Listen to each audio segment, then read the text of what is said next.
Okay, hi everybody, and thank you all for joining us today. My name's Amy and I'm the museum coordinator at the North Lanark Historical Society.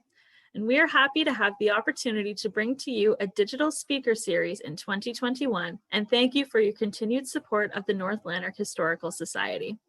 In light of current public health guidelines and restrictions and the provincial stay-at-home order, the museum is currently closed to the public. However, visitors to our website can still find our two virtual exhibits, the Mills of Appleton and the Almont Trainwreck. You can also see fascinating highlights of our collections by following us on Facebook and Instagram. While this event has no ticket cost, we do encourage you to make a donation to the Historical Society. In making a donation, you are helping to ensure that we can continue to provide these events and help bring local history to life. I will be putting a link to our official donation page in the chat box of this meeting. We ask that you mute your microphones to limit any background noise. You are welcome to leave your cameras on, but are by no means required to do so. The presentation will be recorded and the video will be used for promotional and educational purposes by the Historical Society. There will be opportunities for questions at the end of the presentation. The chat will be monitored and you can post any questions that you may have there, and I will open up the floor to questions at the end if you are interested in asking questions to our speaker directly. I am happy today to introduce our speaker, local author Anne Raina, and her presentation, Clara's Rib, a true story of a young girl growing up in a tuberculosis hospital. Anne worked for many years in the public and not-for-profit sectors. She was a senior executive with a national disability organization when struck with numerous autoimmune disorders herself. Although previously published in magazines and newspapers, she published her first book, Clara's Rib, in November 2010, and to date, 4,500 copies have been sold. Anne was awarded the Canadian Lung Association's 2014 Heather Crow Award for raising awareness about lung health. She is in high demand as a speaker at medical and other conferences, schools, libraries, and a wide variety of community groups and societies. In 2015, she published two children's books, The Kangaroo with the Wooden Shoe and Things That Go Splat. In 2016, she published The Kangaroo with the Wooden Shoe, Book 2, and Things That Go Where They Shouldn't. She is currently working on her mother's biography for publication. Anne and her husband, Grant Cameron, reside in Ottawa and treasure time spent at their cottage on Black Lake near Perth. For more information on Anne and her work, you can visit her website and YouTube channel, links for which I will be posting in the chat. We are happy that Anne has taken the time to prepare this presentation for us, and we hope that you enjoy the story that she has to tell. So it is my pleasure to introduce Anne Raina. Thank you, Amy. Good afternoon, everyone. I've been really looking forward to meeting with all of you. So thank you to Doreen and Amy for inviting me. Perhaps there's something I should clarify with you before even going any further. If any of you Googled my name, you might have found a surprise. Somewhere spelled exactly the same as mine, who is also an author, but she writes erotica. So I just wanted to tell you I'm not that Anne Raina, and if you're disappointed to hear that, now would be the good time for you to leave. I invite you to join me as I share a little of my nonfiction book titled Clara's Rib, the true story of a young girl growing up in a tuberculosis hospital. This book is of relevance every day, and especially now. As I'm speaking to you, the world is currently dealing with the COVID-19 pandemic. We have been asked to distance ourselves from others, to self-isolate, to take precautions to neither spread nor contract this dreaded virus. For me, these cautionary words stir up vivid memories of another pandemic. I am the youngest of 10 children, and I grew up in a family where imposed distancing and isolation were a part of our routine every single day for 15 years.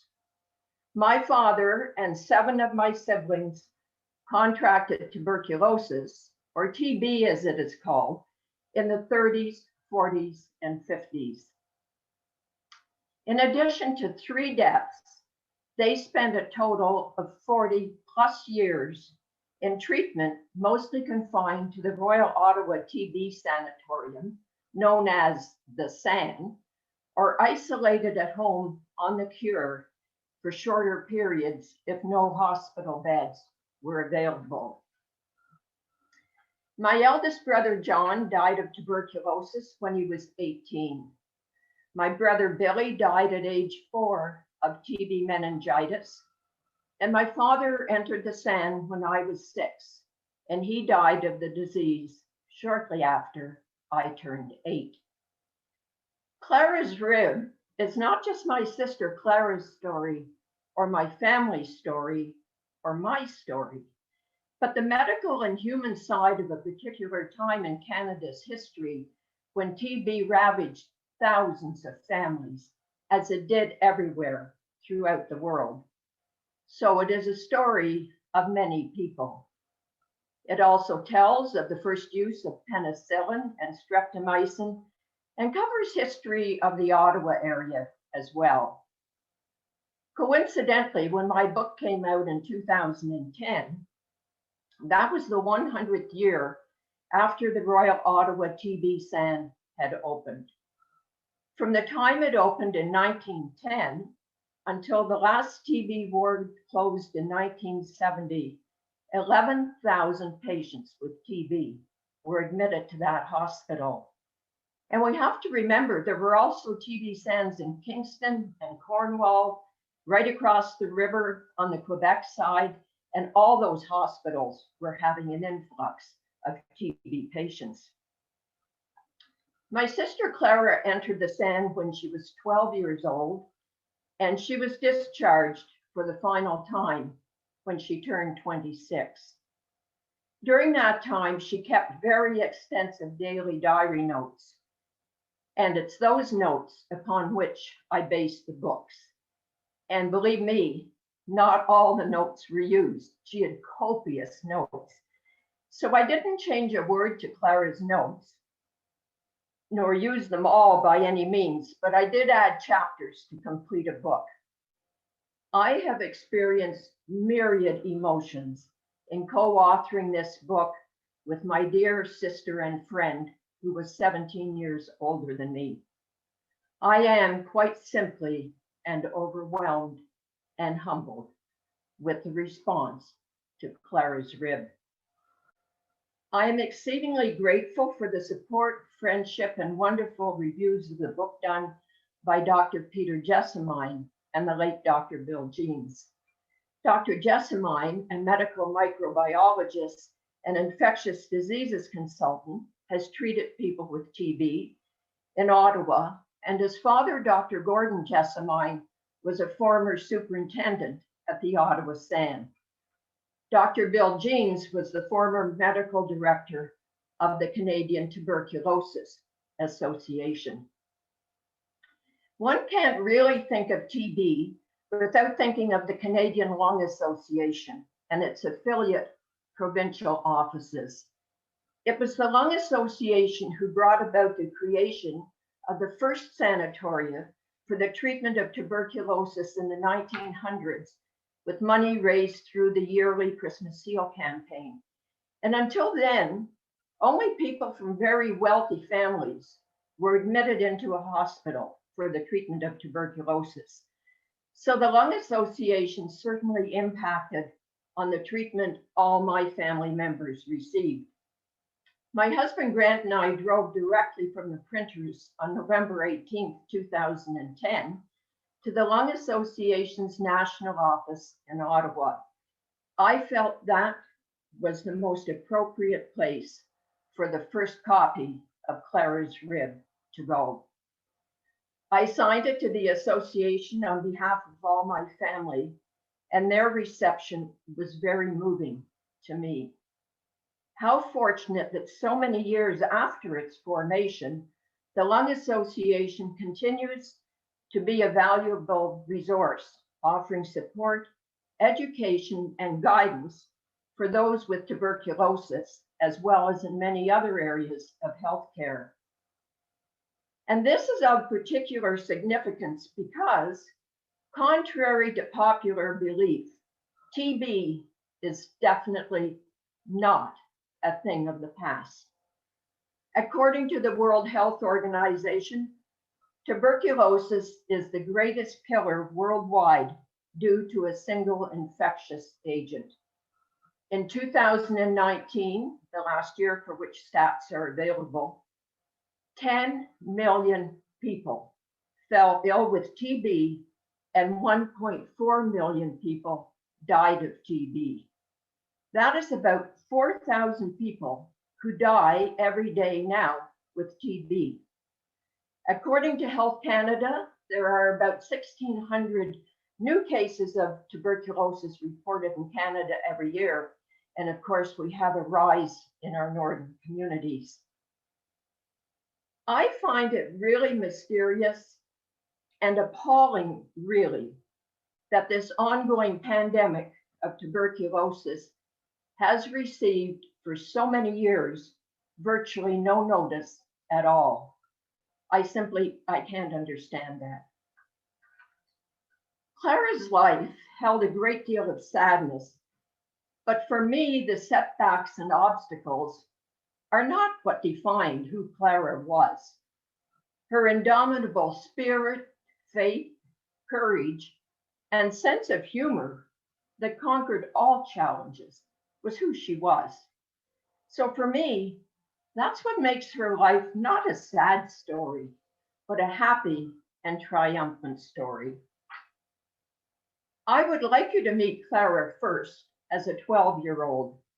And because this is a turning point of her whole life, I'll read some of her in-depth description of this period. So this is Clara speaking as a 12-year-old. In the early part of September 1939, my brother John was admitted into the SAN. The rest of the family went for chest x-rays, and we soon learned that the chest pains we were having were actually pleurisy pains. Ralph, 14, George, 7, and I, Clara, 12, would have to quit school and go on a cure. This really upset me, and I emphatically protested. I was not too sick to go to school. Ralph was already in the SAN when word came for me to enter on Monday, September 25th, 1939. And in 1939, the treatment or cure for TB consisted mainly of bed rest and fresh air. The windows were kept wide open day and night, winter and summer.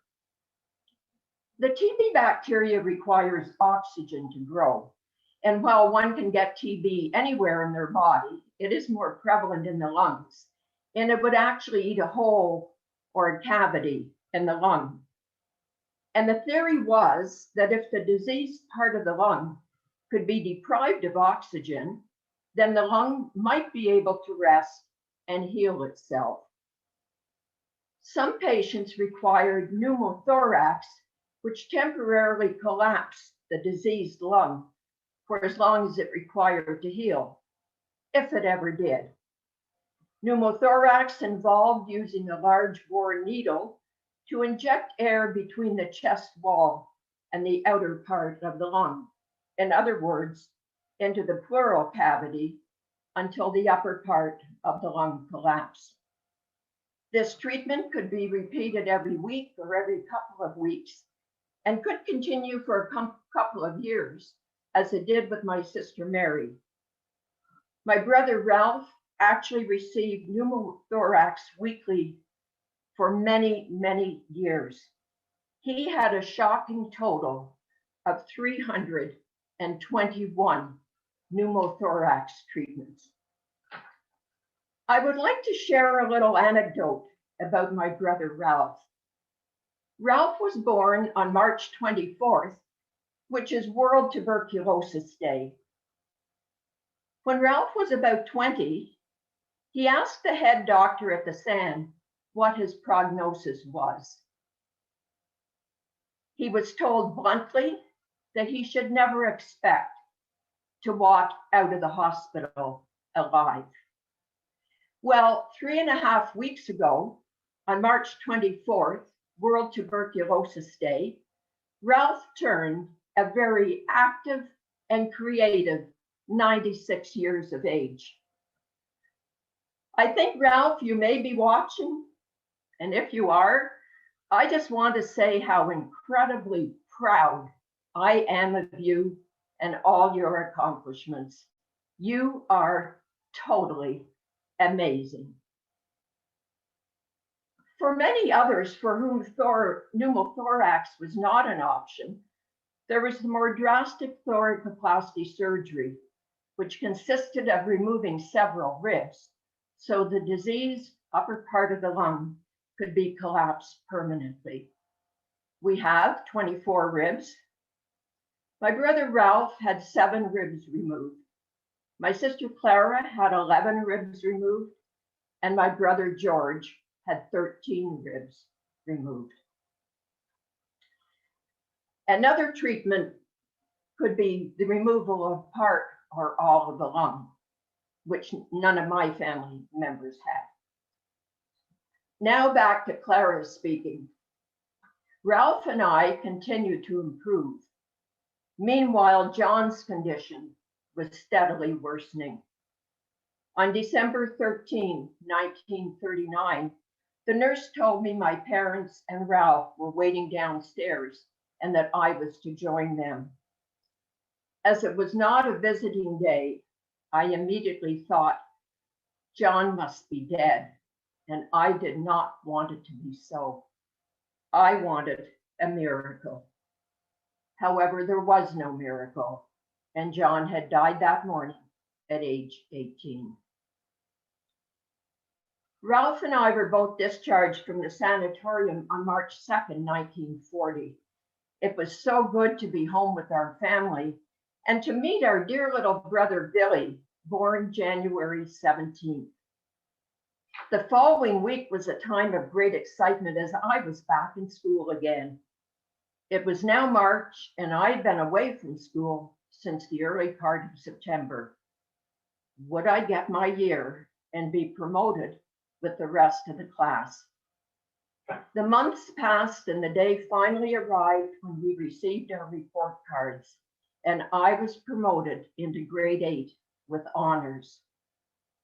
When school reopened in September 1940, I was in grade 8, and I was beginning to think of high school and about my future. I dreamed of going to the Immaculata High School in Ottawa.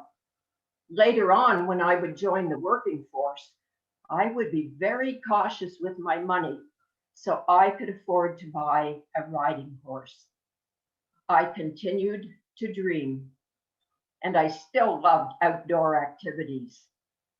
Finally, on May 13th, 1941, as prearranged, I went to the SAN for another X-ray and was told to return in 1 week for the results. A week later, May the 20th, dawned bright and beautiful, and I enjoyed walking the half mile to attend 7 o'clock Mass and to receive Holy Communion. I returned home for breakfast and then headed to school. This was all done in haste, so I would have time to play ball before the bell rang at 9 o'clock. During morning class, I thought of what lay ahead and carefully made plans for the remainder of the day. I rushed home at noon and ate hastily. Then I changed my clothes and hurried back to school so I would have time to play ball before my 2 p.m. medical appointment at the SAN. From the look on Dr. Lehman's face, I knew that all was not well. And as the saying goes, my heart sank right down into my shoes. The day was no longer beautiful and sunny, and I knew the bomb was about to fall. Then Dr. Lehman told me I would have to go back on the cure. I was to remain in bed at home for 1 month.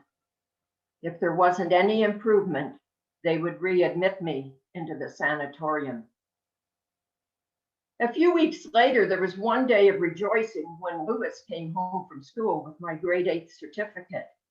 Now, all I had to do was get well, and I would be off to high school.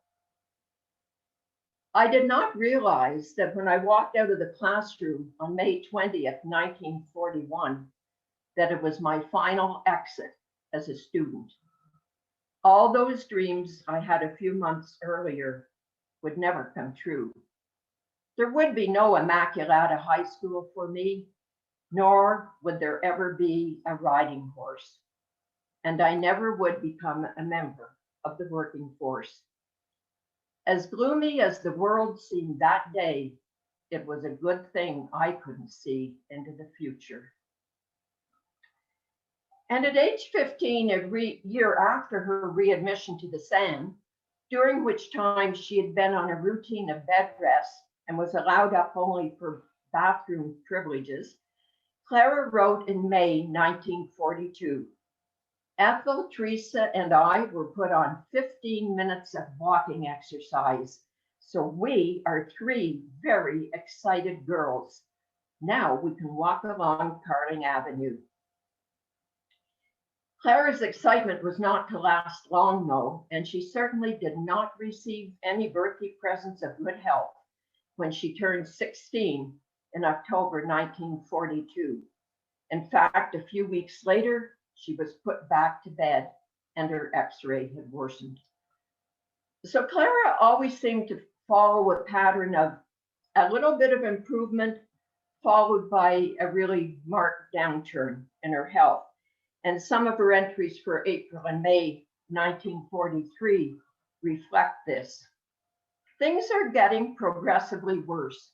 Dr. Carmichael told me that I need thoracoplasty surgery and I will have several ribs removed. However, there is one great blessing. My right lung is still perfect. So Clara called the next chapter ribbed and de-ribbed.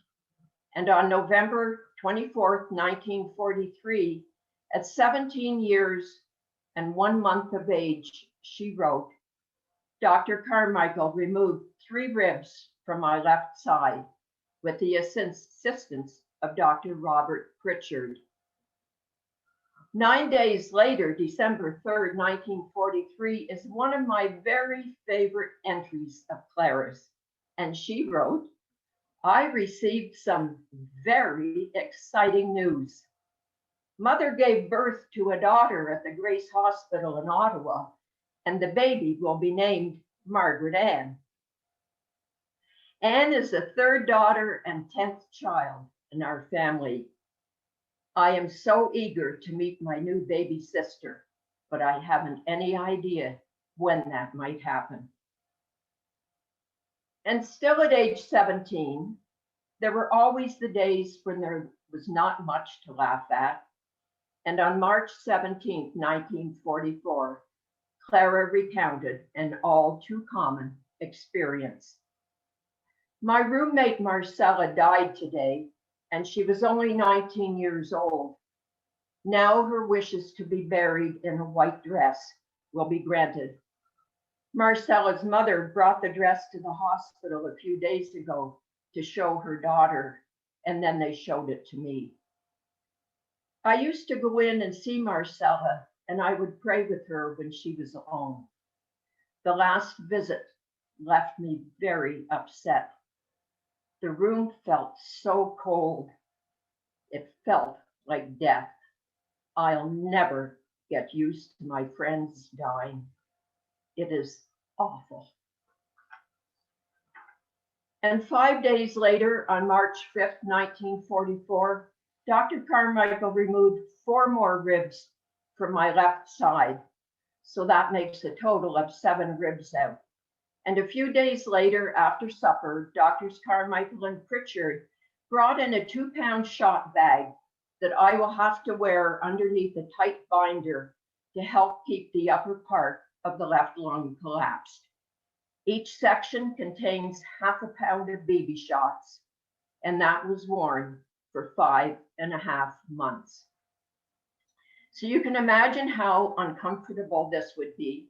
First of all, the surgery itself is horrendous, serious surgery, constricted breathing, and then having to wear this shot bag for 5.5 months under a constricting binder. Sunday, May 21st, 1944, Billy was buried today, and I wasn't able to go to the funeral. After the funeral, Dad and Mom came, and they brought wee Anne along with them. The nurses moved my bed close to the window so I could look down and see my little sister for the very first time. She is a little darling, and I long to hold her. So much joy and such deep sorrow, all in the same day. And these words quite accurately describe the reality of Clara's medical situation for years. One day things looked a little better. The next day they looked a lot worse. But the other constant was Clara's ability to remain positive and to enjoy enormous comfort from her deep faith. A good example of her entire philosophy is evident in her next entry: joy at what she was given and no complaint at what she did not have. And I always say, Clara had her own yardstick with which to measure happiness. On Monday, December 4th, 1944, at age 18, Clara wrote, "Dr. Pritchard has given me permission to get out of bed once a day to go to the bathroom. I am so excited. I have been a complete bed patient for almost 3 months this time. Miss Clement put me on a stretcher and washed my hair for the first time in over 3 months, and it sure felt good. This has been a very happy day. I had a good shampoo and I was up to the bathroom." And it's really important to remember when these young people were spending weeks and months in bed at a time, we're talking about the days before TVs, computer games, tablets, iPods, iPads, no physio there, no schooling, nothing like that. They had to make their own entertainment. So the young patients played a lot of pranks on one another. Clara spent a lot of time writing in her diaries. She spent a lot of time each day praying. She was very devout. And these young people also spent a lot of time standing around the beds of their friends and praying for them while their friends died. So it was a growing up fast experience. In December 1944, Clara recounts a series of events that I find remarkable in a gamut of emotions and experiences that are encountered. And it's one of my favorite segments for that reason, but time allows me to recount only a portion of the whole interplay. They all revolve around a nurse that Clara has named Waxy. Here in the SAN, each of the nurses are assigned a certain number of patients to look after, and most of these patients are allowed up for full bathroom privileges. However, Waxy does have one bed patient to look after, and I just happen to be that unfortunate creature. Right from the start, Waxy informed me that she did not come here to carry bedpans, but came because she is lonesome. Nor does she like to give bed baths. These things make her legs sick. I soon realized that her head is more sick than her legs are. I am the big thorn in Mrs. Waxy's side, and every day she approaches me with a new scheme. Since she just hates carrying bedpans, she says, "Well, I ask to be moved into another room so a different nurse can look after me." Another plan that she frequently torments me with is, since I've been in the SAN for years and I'm really not making any headway, Why not just quit fighting and allow myself to die? Waxy refuses to give up, and with every bedpan that she brings and with each bed bath that she gives, she lets me know that caring for me is way below her dignity. Waxy is crude, and her conversations are downright filthy. As much as we dislike Waxy, we are still able to laugh. Waxy always likes attention, and occasionally she sings to us. And as she sings, she flutters her eyelids and puts on quite a performance. The other day, I foolishly remarked that I would crack up if Waxy ever again sings to us. After all these years in the sanatorium, I should have known better than to make a comment like that. Later, when our supper trays were before us, one of the girls said to Waxy, "Clara just loves your singing. So will you please sing Ave Maria for her?" Waxy was so flattered and hastily prepared for her performance. She came beside my bed and put one of her big fat legs up on the chair. Then she opened and closed her eyes as she gave her rendition of Ave Maria. I made every effort to remain calm, but my stomach began to quiver, and finally the quivering rose up into my throat, and I couldn't contain myself any longer. And along with the giggles, up came my whole supper. It was all so unexpected. Waxy never knew why my stomach was upset, but I still chuckle every time I think about it. And one of the reasons that this is one of my favorite entries of Clara's is because I think this tells who Clara is.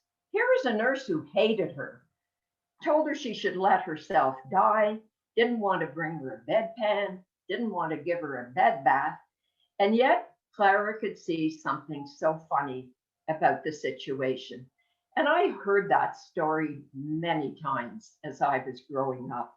She could always see the positive side. May 1946, 19 years of age.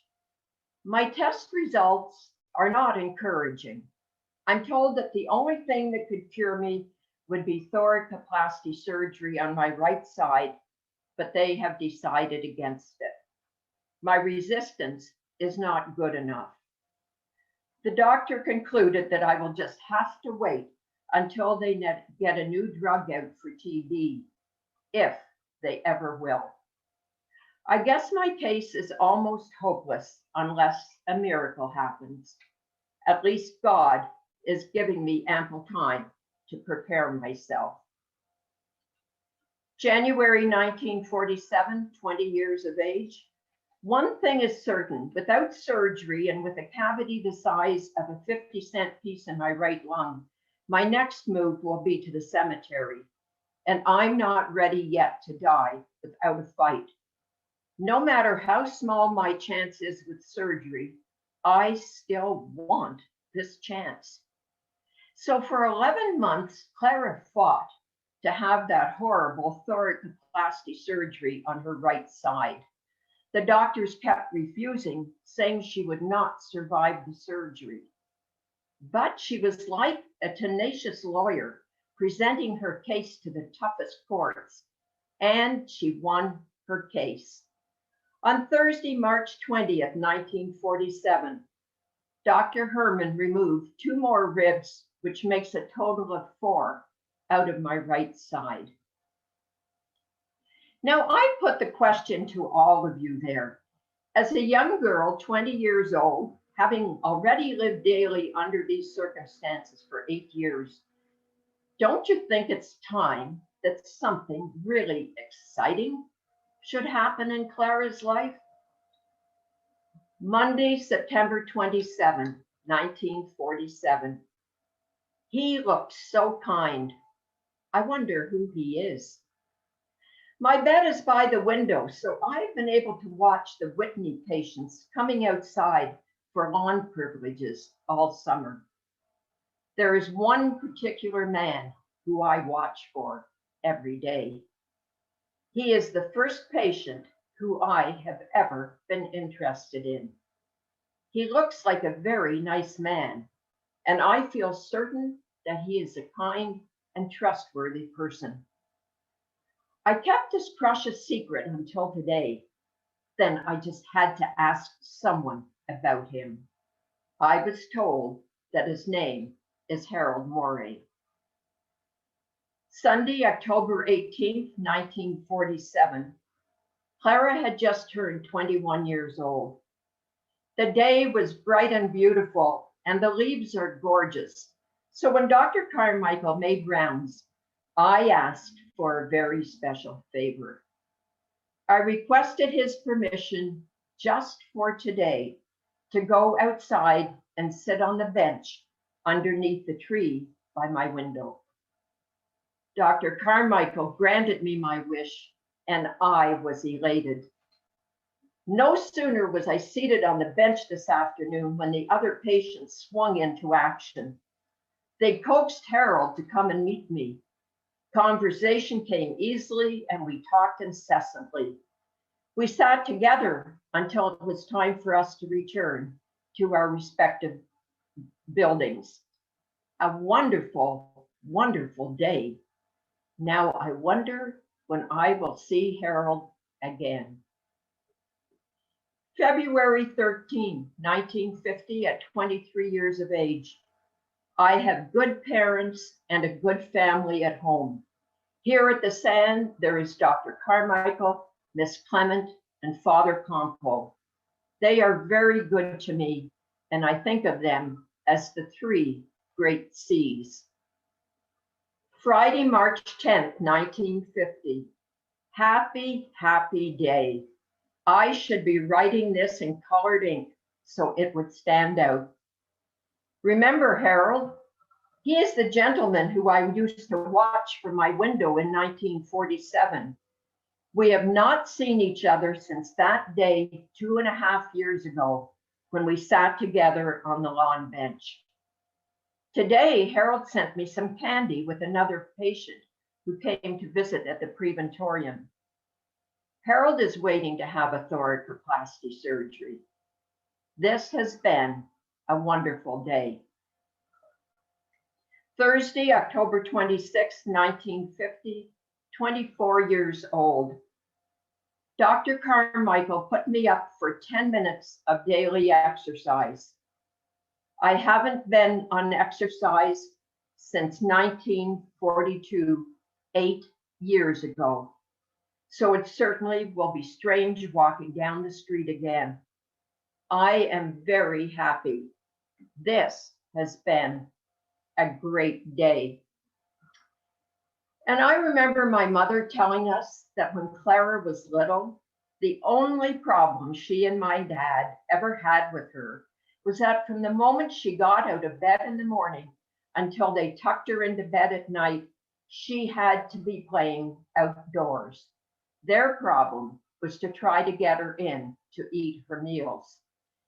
You'll remember what she did the last day when she was 12, going for that x-ray at the Sand, went to school early to play ball, played ball at noon.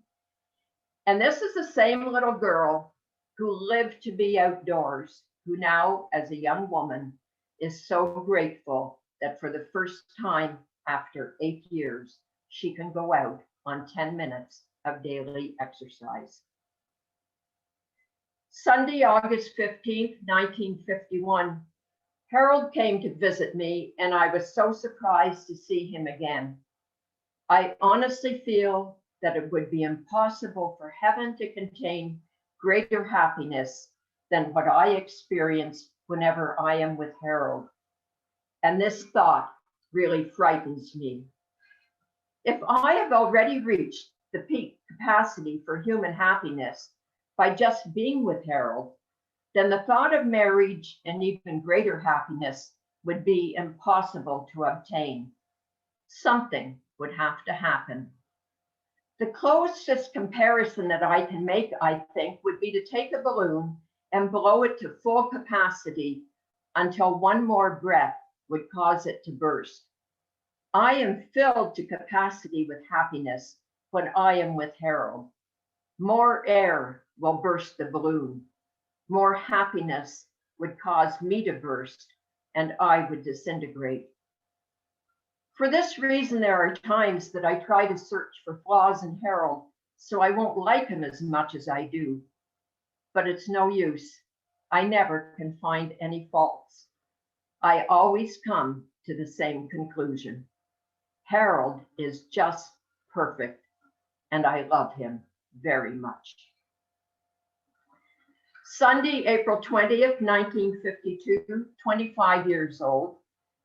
I was summoned to the desk after breakfast, and for the second time in 5 weeks, Miss Clement informed me of the death of a loved one. Ralph had phoned to say that Dad passed away peacefully at 2 o'clock this morning. Thursday, October 16th, 1952, 26 years old. Even though moisture can still be heard on my left lung, the doctors are going to allow me to go home. I'm excited about going home, but I'm also quite apprehensive. I will have to remain on the cure at home and once again feel like a fish out of water. Dr. Harper said he hopes I will surprise all of them and never return to the SAN again as a long-term patient.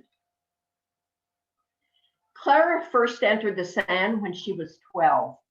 After she returned home at age 26, she never returned again as a long-term patient in the Royal Ottawa Sanatorium.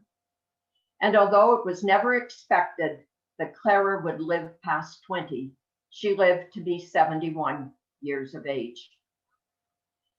Clara was always interested in other people's perceptions of things, and she would often ask me how, when I was small, I made sense of what was happening in our family with the whole tuberculosis situation. If someone had asked me as a small child what tuberculosis was, I would have had to really think about an answer because it was simply how things were in our family. If pressed, I would likely have responded that it was a disease that took my sisters and most of my brothers and my father to a big hospital and that I could hardly ever get to see them.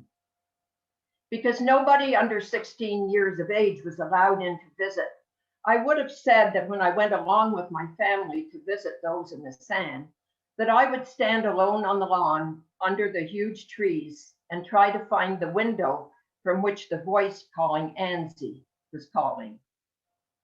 Then I would peer up at my father or whichever family member was waving from the window, and we would exchange some conversation. I would have said that often it was a very long time before I got to see them up close, and I really, really missed them. I was 6 years old when we learned my father had TB, and because of the distancing required, I never again received a hug from him before his death when I was 8 years old. I might have told about the time when I was 5 years old and in grade 1, and I took my doll along with me on the school bus one morning. When I got on the bus driver asked me loudly, "Anne, does your doll have TB like everybody else in your family does?" I felt extremely uncomfortable with everyone looking at me and laughing, including the driver. And that was the defining moment when I realized there was something unusual about TB. I definitely would have said as a child, and I would also say as an adult, that I had an extremely happy childhood. My parents were very strong people, and my mother was, quite simply, the most remarkable and wisest woman I have ever known. She had a resilience and attitude that was unbreakable.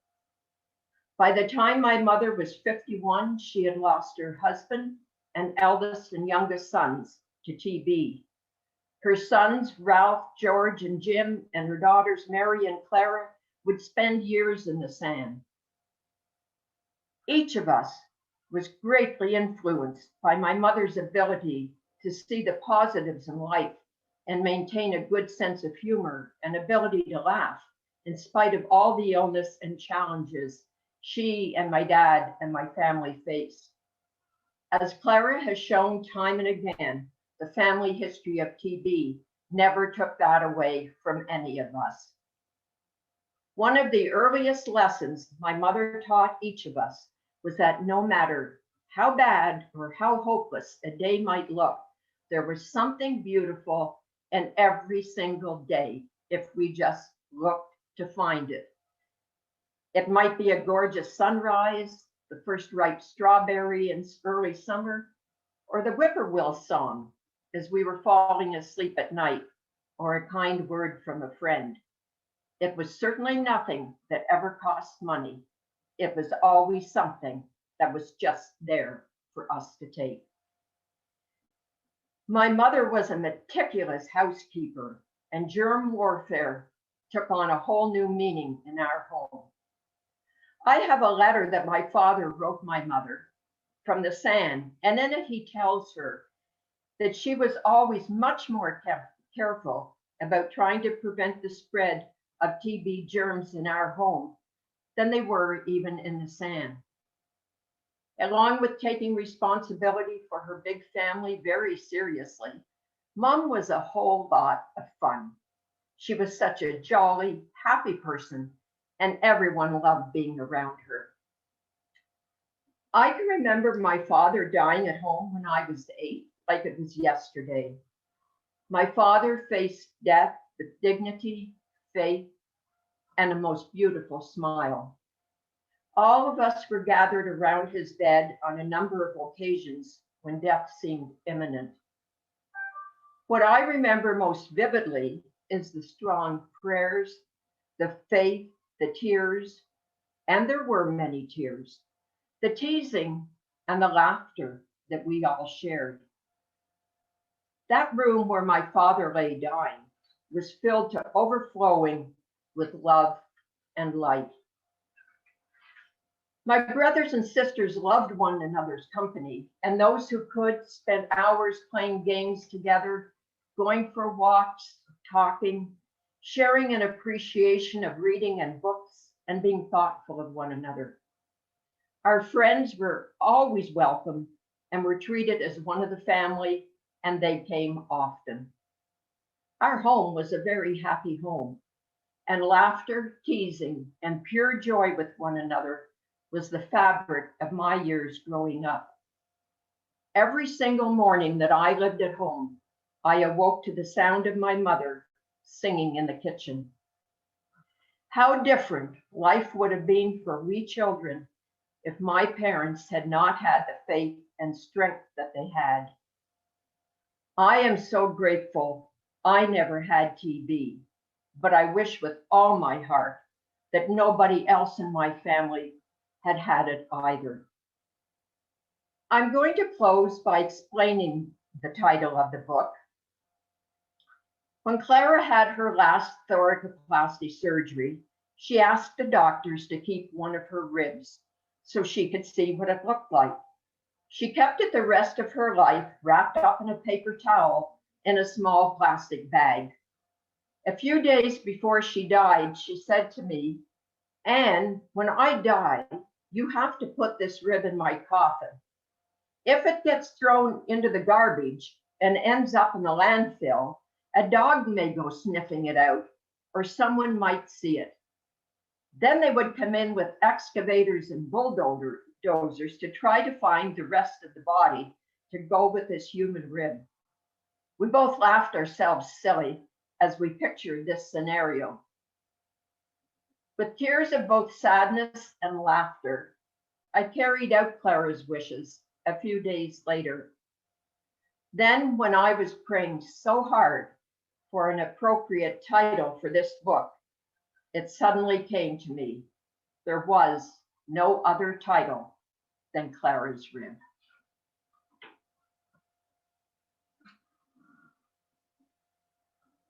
And this is, if any of you have seen, maybe not seen the book, this is what it looks like. Clara's Rib, and that's a picture of my sister Clara when she was 17 years old, sitting out in front of the stand. So I'm open if we'd like to have a Q&A or. Yeah, thank you so much, Anne. Really, that was a fantastic presentation. If anybody has any questions they'd like to ask, please feel free to do so. What happened to Harold? I can't give away all the secrets, and there it is. Okay. Where can I have to keep some secrets. With that in mind, where can they find copies of your book? Okay, so the books are available. Clara's Rib is available through Chapters, Barnes & Noble, and all major booksellers, and an ebook form from iBooks, Kindle, Kobo, and all other major ebook vendors. And if they go on my website, anneraina.ca, they can see that. And then I'd also like to just take a moment to show the 4 children's books. And also, if people aren't familiar with using the technology, the books can also be available for me, and we could drop them off. And then also have 4 children's books, and you can see from my website where they're available, and they're available for me too. So the first one is The Kangaroo with the Wooden Shoe. Things That Go Splat. And these are really very popular children's books. I have a lot of requests for more. Things That Go Where They Shouldn't. And the second Kangaroo, The Kangaroo with the Wooden Shoe book too. And just the first Kangaroo, I must say, I wrote for my children when they were 4 and 5 years old.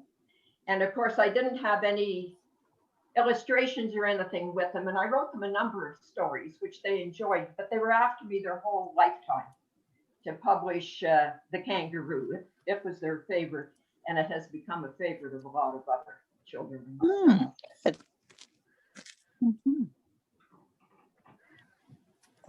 Can I ask, And go ahead. what is a shot bag? Oh, it was, so they put a binder on them that was divided into 4 compartments and had like half a pound of BB shots in it, in each compartment. Oh, So, yeah, not very comfortable. no. And thank you very much for your presentation. I have Clara's Rib, and I read it maybe about almost 2 years ago. And I was very inspired by her faith and how positive she was. I wondered if you ever feared getting tuberculosis from one of your family members. It's very strange. I did not know that I feared getting it, but there must have been something, because when I was a little child, if anyone told me I had a cold, I would just say, I would scream and say, I'm not sick. There's nothing wrong with me. One time, Ralph and Clara were actually, when I was 4 years old, had a day home from the sand to visit, which was huge excitement. If they ever got a day home, it was like Christmas, Easter, Thanksgiving, everything wrapped into one. And while my mother was getting lunch on, I was outside with Ralph and Clara. And lo and behold, I had chicken pox popping out of me. And so they called Mom and said, Anne's got chicken pox. Now, I didn't have a clue in the world what chicken pox was, but I can tell you, I did not have it. So I was a very placid child, but I just hollered and screamed that I did not have chicken pox. So, and then one time I had a cold and my mother wanted to give me cough medicine. Well, there was no way I had a cold, and I hid behind the Chesterfield in our front room. And my parents were searching the well, they were searching the barn, they were looking everywhere for me. And then my brother Jim happened to come and stick his head under the Chesterfield and saw me there and went to yank me out. And I actually bit him. And I was not a vicious creature, loved my brother Jim, but I was not taking that cough medicine. So I think in my mind that if you got sick, you ended up going away to a hospital forever or dying, but it wasn't a conscious thought. And then when I was 12, I became very ill with red measles, extremely ill. Well, I can tell you my family was really worried about the TB element, because that's when all the other first rafter of the family members got TB, was when they'd all had red measles. So they were really concerned. But I myself never gave it conscious thought, but obviously as a kid was thinking something. If that answers the question. So Does, thank you. you know, if you have time, there's kind of a neat little story I'd like to relate. So Clara talks about Dr. Pritchard often in the book, and he was very important in the people in Sand life. So I have a letter that Dr. Pritchard wrote Clara 30 years after she left the Sand. So the doctors all kept in touch with her until they died. And because she'd been there so long, she was like one of their children. So Dr. Pritchard wrote and said to Clara, I can't believe I'm writing you a letter 30 years after you left the Sand. I mean, he wrote to her all the other years, but he said, you know, we just never expected this to be your outcome. So he was telling her that when she was in the Sand, a couple of her roommates had sneaked out one evening. Across from the Sand was a restaurant called Macy's. And sometimes some of the patients would sneak out and go over there to get hamburgers and things and hope they wouldn't get caught. So one evening, two of Clara's roommates had skipped out and gone over there, and Dr. Pritchard was sitting in one of the booths. There were actually three girls, and they didn't see him, but he could hear them. So they were saying, oh, we think we got over here. We think we can get our hamburgers and French fries, and if we can get back and up those stairs and into bed, nobody will know we're gone. So the routine in the hospital was every couple of weeks, the doctor would have the patients come in and show them the results of their latest x-rays. So he had these three girls in, and he had them sitting on chairs, and he had their x-rays up on the wall. And he just kept staring and staring at the x-rays, and he said, they were getting antsier and antsier and more upset. He could tell by looking at them that they thought they were going to get some really bad results. And finally, he said to them, it doesn't matter from what angle I examine these x-rays, I just cannot see those hamburgers and French fries. So anyway, they were quite shocked to know that.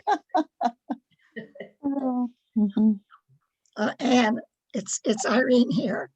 Hi, Irene. It was my honor to be a patient in the Sand when Clara was there. And reading your book brought back so many memories and so many, like I was only 13 when I had to leave my mother, and I cried the first year. And then the next time I went in, I was engaged to a soldier, but that didn't happen. But so many things that you've read about Clara, there's so many things that happened because 3 or 4 of us girls sneaked out the back door several times. And once was when my fiance at that time was in town. 3 of us, no, just 2 of us went across the road because the girls said it was a taxi and it wasn't. And 2 men said they'd take us downtown. And the 2 of us were sitting in the back thinking, 2 escaped convicts from the Sand raped on a side road. We were so scared. But no. But anyway. I'm delighted to see you, Irene. When Clara's Rib came out, I have met so many people who were in the Sand with Clara and with my other family members, which has been really heartwarming to me, and Irene being one of them. And there's so much in Clara's diaries that are not in this book, of course. And Irene, you're mentioned in the diaries numerous times. My And I'm- pictures on 84. You won't, Okay, I'll take a look, your picture's there. And I just want to comment, Irene, I know is going to be 90 years old next Sunday. So happy Yes. birthday, Irene. Happy birthday. thank you ever so much. It's interesting, when Clara's Rib first came out, there's a story in Clara's Rib about Clara suffered a tragedy, and a young girl who was in the sand, who was only 12 at the time, took Clara a big chocolate bar to try and cheer her up.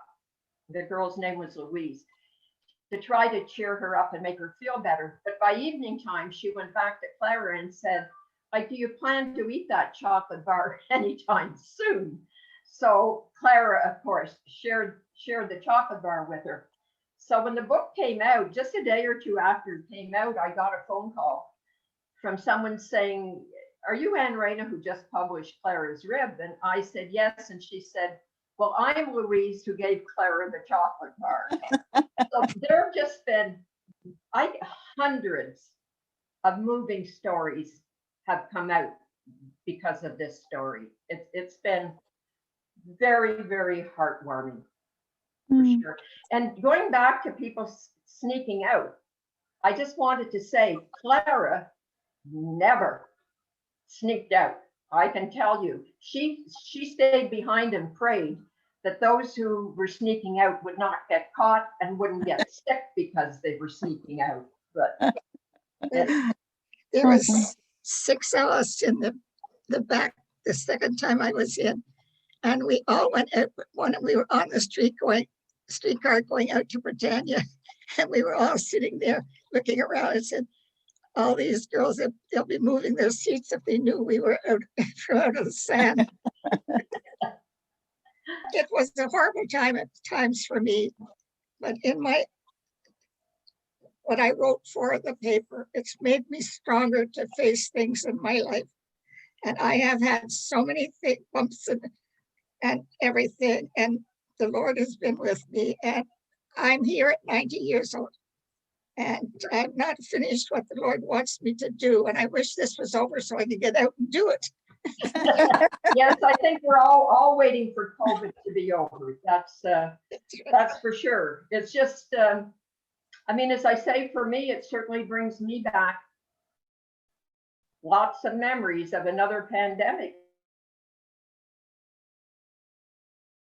When I was born, Clara had already been in the sand for about 3 years, and she was discharged from the sand when I was 9.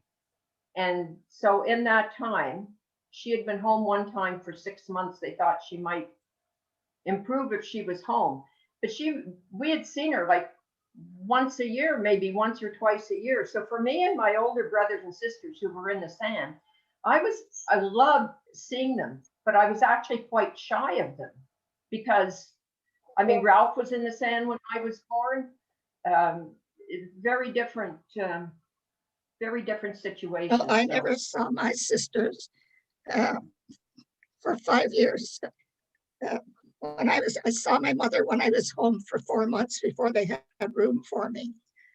And, but it's passed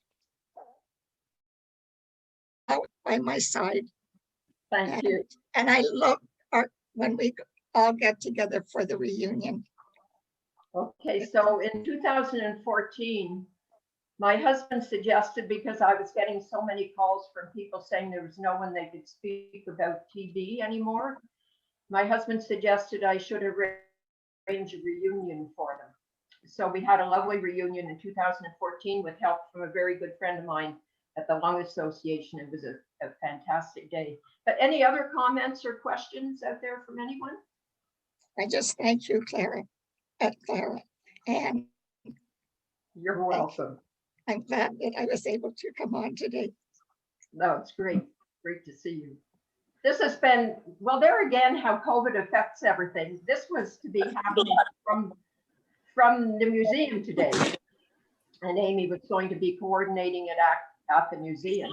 And then, of course, we realized with the restrictions, and when I'm talking about the importance of taking precautions. I wasn't about to get in a car and drive out to the museum when we're under lockdown restrictions. So doing it from home. Well, here. Anne, it's Anne McGahey, and I thank you. Oh my I have goodness. looked forward to hearing you for forever, and Doreen finally got me connected. So, Oh, and please wish Ralph a happy birthday for myself and Pat. well, I will, and I'm sure he's probably hearing you. So I think this is wonderful, Anne. He's amazing, and so are you. And but I will get a copy of Clara's rib. So thank you so much for today. Okay, and you can get them from me too, and I can sign them, and then as we gave out the other information there too. And it's wonderful to see you. Nice to see you, and I will get in touch. Okay. Thank you. Anne, we've actually had one question Yeah. come into the chat, and it says, did you access any records from the hospital, and was it difficult to get them? Well, this is really interesting because I have been able to access from Archives Ontario the records for my brother George, and my brother Ralph asked me to get his records as well. And that's from Archives Ontario. Now, I also, of course, wanted to get the records from my sister Clara, my brother John, and my father. And they cannot find theirs for some reason. So we're kind of in an appeal, and they've done a huge search to try and find them. And it's very disappointing because George's records are 148 pages. Ralph's records are 268 pages. And I know that Clara's records would be well over 1,000 pages. So I'm feeling quite heartbroken because I'm just in the process that they haven't been able to find the ones for my dad or my brother John or Clara. So I mean, there have to be something. But yeah. So I have a follow-up question to that. And my dogs are going to chip in a second. I just know it.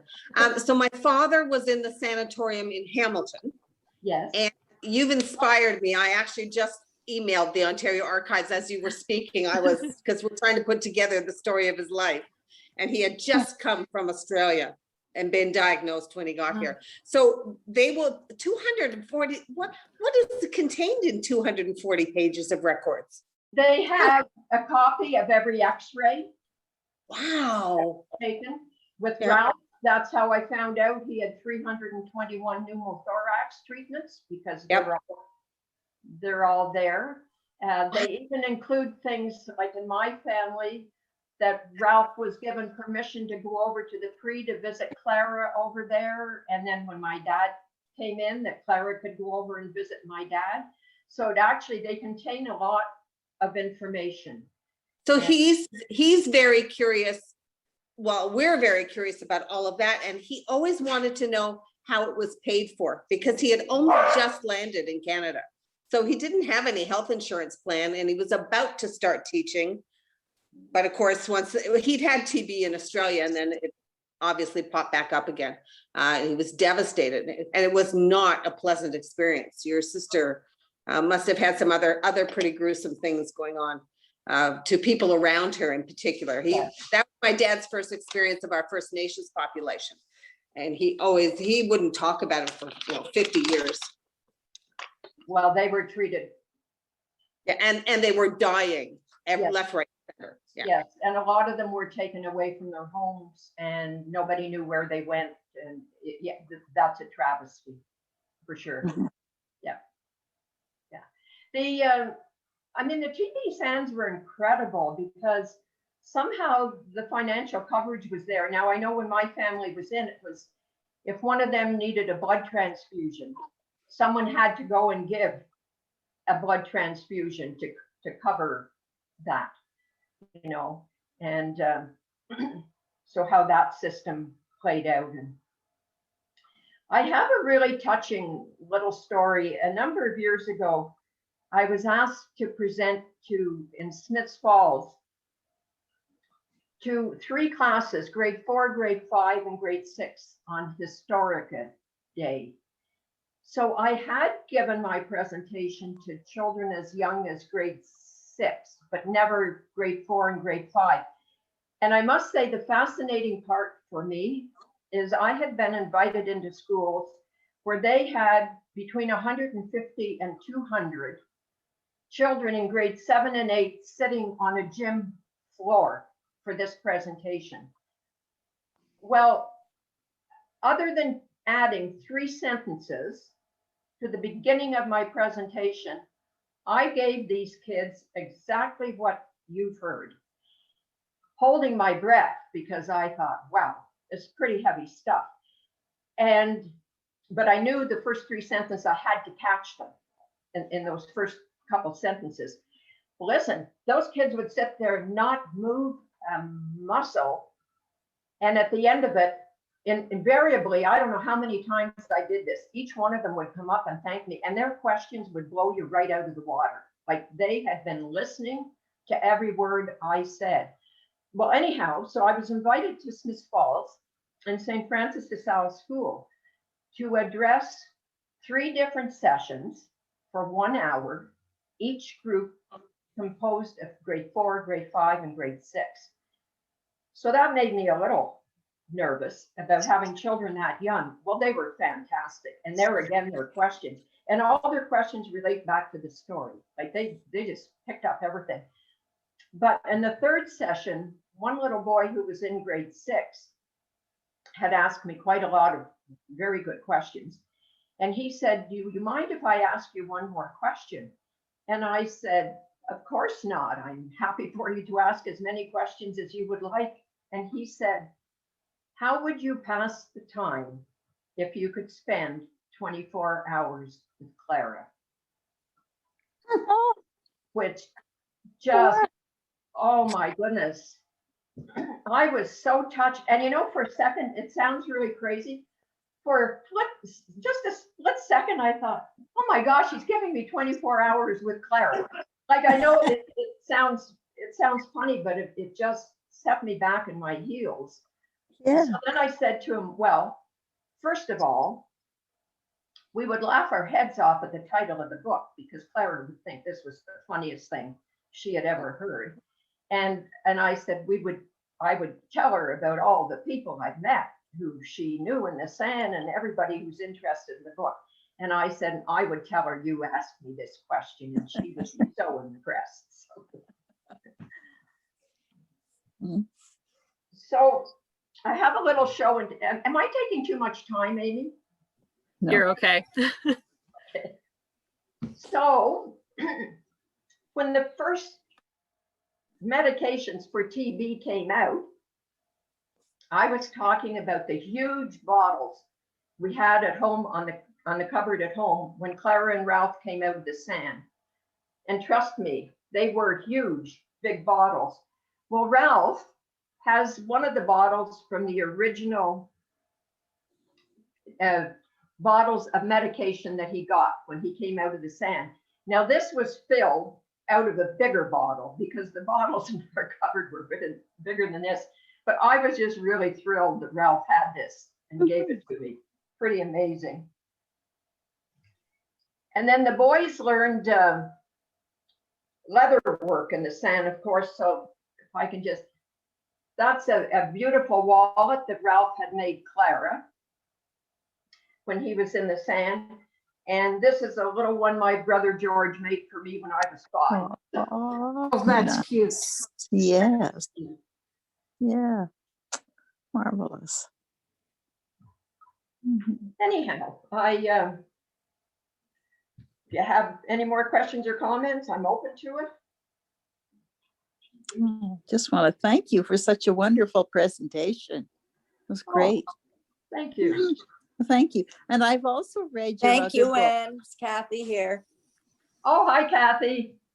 I don't know how to put my camera or anything on because I can barely do Zoom, but I'm here. Well, there you are. I see you. We see you.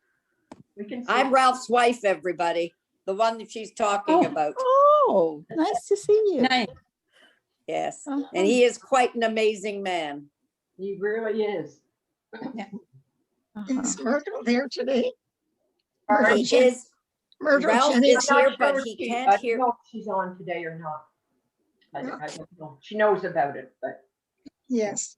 we're talking about medications, and I was just going to say, so my brother Jim, Clara came out of the SAN in 1952 after being in since she was 12. She came out at 26. My brother Jim went into the SAN in 1955 at age 15. And I think he got the initial same diagnosis that Clara had had when she initially went to the SAN. But because he could immediately go on to drug therapy at that stage, he ended up then spending 2 years in the SAN, as opposed to how long the other family members were in. Now, 2 years is still a heck of a lot of time, Mhm. but it was better than what the other ones faced. So Mhm. Perfect. Well, if there are no more questions, last chance for anybody. I just want to thanks a million, Anne. It's a wonderful presentation. oh, thank you. It certainly was. Thank you. My Hey, Ann, it's Murray. Hi, Murray. Hi. Wonderful once again. Yeah. I still remember when you came to Calgary and you did that very same presentation almost word for word at the library. Right. Very- Yeah. So Murray is my brother-in-law. Murray is my husband's brother. So great to see you from Alberta, Murray. Yeah. And by the way, the reception, the Zoom reception was remarkable. Just Great. it was just flawless. Good to, yes, because this is my first time doing this kind of thing. So I had a little trepidation. It's not like going out and meeting 100 people out in a room somewhere. So I have to thank Amy for setting this up so well. I was very happy to be able to host you. God bless Anne. Talk to you again. Thank you again. Okay, thank you. Bye-bye. Thank you. Thank you. Yeah.